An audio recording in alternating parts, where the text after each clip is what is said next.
స్వస్తి శ్రీ క్రోధినామ సంవత్సరం దక్షిణాయనం హేమంత ఋతువు మార్గశిర మాసం శుక్లపక్షం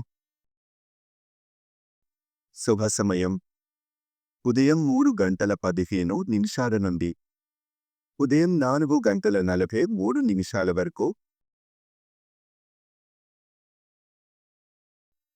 యోగం పరిఘాత్ మధ్యాహ్నం 3:23 నక్షత్రం అశ్విని ఉదయం 9:52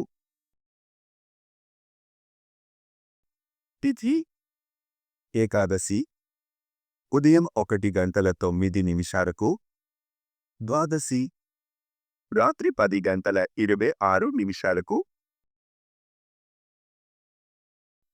వర్జ్యం ఉదయం 6:12 నుండి ఉదయం 7:40 వరకు. తిరిగి సాయంత్రం 6:39 నుండి సాయంత్రం 8:07 వరకు. దుర్ముహూర్తం ఉదయం 10:10 నుండి ఉదయం 10:54 వరకు. తిరిగి మధ్యాహ్నం 2:38 నుండి మధ్యాహ్నం 3:22 వరకు. యమగండం ఉదయం 6:26 నుండి ఉదయం 7:50 వరకు.